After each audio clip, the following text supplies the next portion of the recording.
এজন্য ছাত্র শিবির মনে করে যারা ছাত্রী সংস্থা আছে, যারা ছাত্রী আছো, তোমাদের জন্য আলাদা একটা প্ল্যাটফর্ম আছে। আর ছাত্র যারা, তোমরা শিবির করতে হবে না। তোমরা যদি প্রত্যেকে দেশপ্রেমিক হয়ে যাও, তোমরা যদি প্রত্যেকে মাদক ছেড়ে দাও, তোমরা যদি প্রত্যেকে পড়াশোনা করো, তোমরা যদি প্রত্যেকে তোমাদের ধর্মের অনুকরণ মেনে চলো, তাহলে ছাত্র শিবির করা লাগবে না। আমার মনে আছে ঠিক আজ থেকে 20 বছর আগে আমিও তোমাদের মতো A+ পেয়েছিলাম। ছাত্র শিবির আমাদের জন্য চমৎকার একটা আয়োজন করেছিল। শেখ সংবর্ধনা অনুষ্ঠানে ঢাকা বিশ্ববিদ্যালয় থেকে এক ভাই আসছিলেন। সে ভাইয়ের বক্তব্য শোনার পর আমি একটা প্রশ্ন করেছিলাম। আমি বলেছিলাম যে ভাইয়া, আমি ঢাকা বিশ্ববিদ্যালয়ে ভর্তি হতে চাই। আমি একটা অজপাড়া গ্রামে পড়াশোনা করেছি।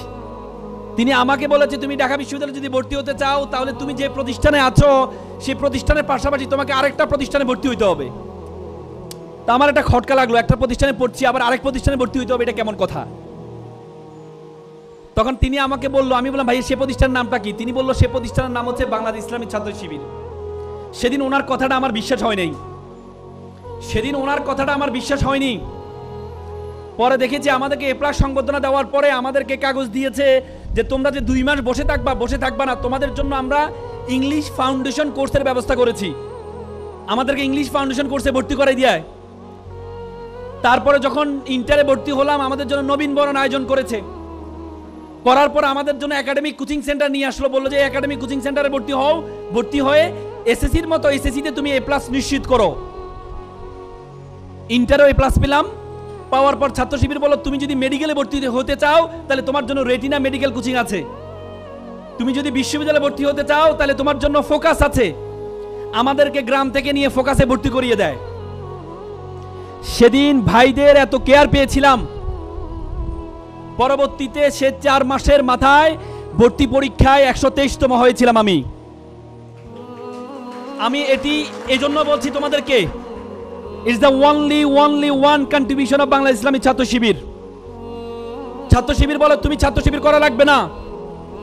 তুমি যদি দক্ষতা অর্জন করতে চাও, তুমি যদি বক্তা হতে চাও, তোমার জন্য স্পিকারস ফোরাম আছে ছাত্র শিবিরের। তুমি যদি লেখক হতে চাও, ছাত্র শিবির বলল তোমার জন্য লেখক ফোরাম আছে। তুমি যদি বিতার্কিক হতে চাও, ছাত্র শিবির বলে তোমার জন্য ডিবেটিং ফোরাম আছে।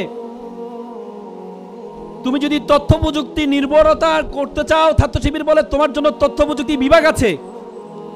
তুমি ছাত্র শিবিরের সকল ধরনের সুযোগ সুবিধা তুমি গ্রহণ করবা। তোমাকে ছাত্র শিবির কখনো বাধ্য করবে না, তুমি ছাত্র শিবির করা লাগবে। আজকে শিক্ষার্থী ভাই বোনেরা এখানে যারা আছো, তোমাদেরকে আমি উদাত্ত আহ্বান জানাবো। আজকে মোরালিটি খুবই ইম্পর্টেন্ট। আজকে আমাদের দেশে ডাক্তারের কোনো অভাব নেই, আমাদের দেশে ইঞ্জিনিয়ারের কোনো অভাব নেই, আমাদের দেশের রাজনীতিবিদের কোনো অভাব নেই। আমাদের দেশে অভাব আছে সৎ ডাক্তারের, আমাদের দেশে অভাব আছে সৎ ইঞ্জিনিয়ারের, আমাদের দেশে অভাব আছে সৎ রাজনীতিবিদের। চায়না গ্রেট ওয়াল তৈরি করেছে। আমি কিছুদিন আগে চায়না গিয়েছিলাম, গ্রেট ওয়াল দেখেছিলাম। 13 প্রজন্ম ধরে তারা গ্রেট ওয়ালটা তৈরি করেছে, যাতে চায়না বহির আক্রমণ থেকে আক্রান্ত না হয়। দেখা গেল চায়না গ্রেট ওয়াল তৈরির 100 বছরে চায়না 3 বার আক্রান্ত হয়েছে। একবারও দেয়াল টপকি আক্রান্ত হয় নাই, বরং দেয়ালের যারা কর্ণধার ছিল তাদেরকে উৎকোচ দিয়ে চায়না 3 বার আক্রান্ত হয়েছে।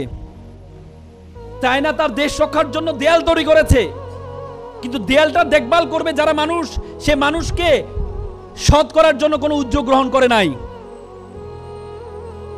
আজকে আমাদের দেশ ধ্বংস হয়ে যাবে যদি আমাদের দেশে সৎ যোগ্য মানুষ তৈরি করতে না পারি। তাহলে ভোলাগঞ্জের মতো পাথর সাভার হয়ে যাবে, মরুভূমি হয়ে যাবে। আজকে আমাদের দেশের রাজনীতি বেড়ে গেছে শুধুমাত্র পেশাবিহীন রাজনীতি করার কারণে। আমাদের রাজনীতিবিদরা বেশিরভাগই পেশাবিহীন, তাদের কোনো পেশা নেই। আমি মনে করি পেশাবিহীন রাজনীতিবিদ লাইসেন্স প্রাপ্ত চাঁদাবাজ,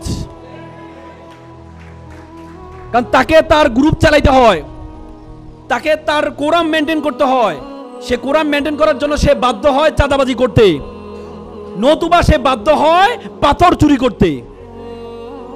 এজন্য আমি মনে করি তোমরা এখানে যারা আছো, তোমাদের সৎ হওয়া ইজ ভেরি ইম্পর্টেন্ট। মোরালিটি নিশ্চিত করা ভেরি ইম্পর্টেন্ট।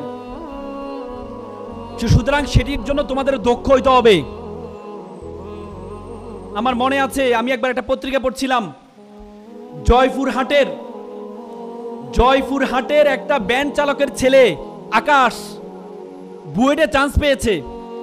বড় প্রথম আলো ফিচার করেছে, বড় করে লিখেছে ভ্যান চালকের সন্তান সম্মানিত পিতার ছবি দিয়েছে বড় করে, বাবা কি আনন্দিত। পরে দেখা গিয়েছে সে পত্রিকার রিপোর্টের 2 বছরের মাথায় সে আকাশ পরবর্তীতে আবরার হত্যা মামলার আসামি হয়ে গ্রেপ্তার হয়েছে। This is a matter to regret. যে কৃতি বাবাকে সম্মানিত করা হয়েছে শুধুমাত্র অনুভূতির অভাবে, শুধুমাত্র আমাদের রাজনীতির ফসল হিসাবে সে তার সহপাঠীকে হত্যা করে এখন মৃত্যুদণ্ডের আসামি হয়েছে।